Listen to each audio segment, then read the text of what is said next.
नमस्कार बच्चों, आज हम करते हैं जो आपकी पद्य खंड का भाग है पाठ 2 तुलसीदास।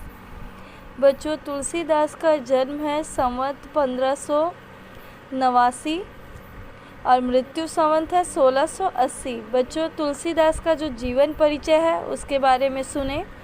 तुलसीदास का जन्म उत्तर प्रदेश के बांदा जिले के राजापुर गांव में संवत 1589 के लगभग माना जाता है।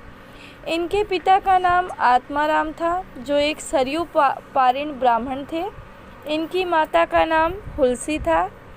कहा जाता है कि तुलसीदास अभुक्त मूल नक्षत्र में पैदा हुए थे तथा जन्म लेते ही इनकी अवस्था 5 वर्ष के बालक के समान थी।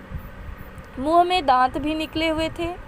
भय की आशंका के चलते माता पिता ने इन्हें त्याग दिया तथा मुनिया नामक दासी को दे दिया, जिसने इनका पालन पोषण किया। इनका बाल्यकाल कष्टपूर्ण बीता। कवितावली में ये लिखते हैं, मातु पिता जग जाए तजो, विधु न लिख्यो कछु भाल भलाई। इनके गुरु का नाम नरहरिदास था। इनकी पत्नी रत्नावली विदुषी थी, किंतु किसी कारणवश वैवाहिक जीवन अधिक समय तक न चल सका। बच्चों, इसका कारण है उनकी पत्नी से उनका अत्यधिक स्नेह। यौवन काल में अपनी पत्नी पर विशेष रूप से अनुरक्त थे, अर्थात अपनी पत्नी को बहुत ज़्यादा स्नेह करते थे। पत्नी की फटकार ने तुलसी की जीवन दशा को बदल दिया। इन्होंने गृह त्याग कर दिया तथा घूमते घूमते अयोध्या पहुंच गए। वहीं पर संवत 1631 में इन्होंने रामचरितमानस की रचना प्रारंभ की। बाद में ये काशी आकर रहने लगे। जीवन के अंतिम दिनों में पीड़ा शांति के लिए इन्होंने हनुमान की स्तुति की, जो हनुमान बाहुक नाम से प्रसिद्ध है। इनकी मृत्यु के संबंध में निम्नलिखित दोहा प्रसिद्ध है। संवत 1680 असी गंग के तीर, श्रावण शुक्ला सप्तमी, तुलसी तजो शरीर। अर्थात संवत 1680 इसी गंगा के किनारे श्रावण शुक्ल सप्तमी के दिन तुलसी ने अपने शरीर को त्याग दिया।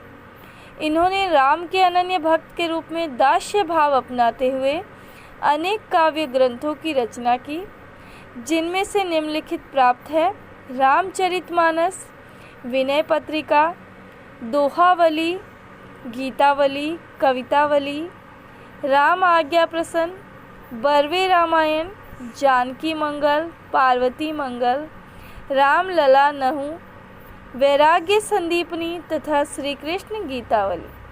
तुलसी आदर्शवादी कवि थे। इन्होंने आदर्श चरित्रों का सृजन कर हमें अपने दैनिक जीवन में उनके अनुकरण का संदेश दिया। ये अवधी और ब्रज भाषा दोनों के पंडित थे। दोनों भाषाओं का शुद्ध और परिमार्जित रूप इन्होंने अपनाया। बच्चों, जो हम तुलसीदास के पाठ का अध्ययन करेंगे, राम, परशुराम और लक्ष्मण का संवाद, तो उसके बारे में थोड़ा सा पाठ परिचय सुने। लक्ष्मण परशुराम संवाद रामचरित के बाल कांड से उद्धृत है।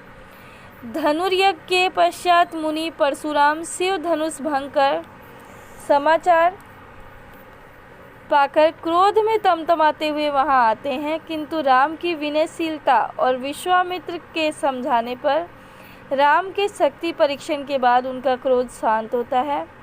परंतु इसी बीच लक्ष्मण और परशुराम के बीच व्यंग्योक्ति से युक्त जो संवाद, उस प्रसंग को यहाँ प्रस्तुत किया गया है। परशुराम के क्रोध से भरे वचनों का उत्तर लक्ष्मण व्यंग्य वचनों से देते हैं। लक्ष्मण जहाँ विवाद वत्सल हैं, वहीं श्री राम नीतिज्ञ एवं सौजन्य के प्रतिमान के रूप में प्रकट होते हैं। विश्वामित्र संतुलन बिंदु है।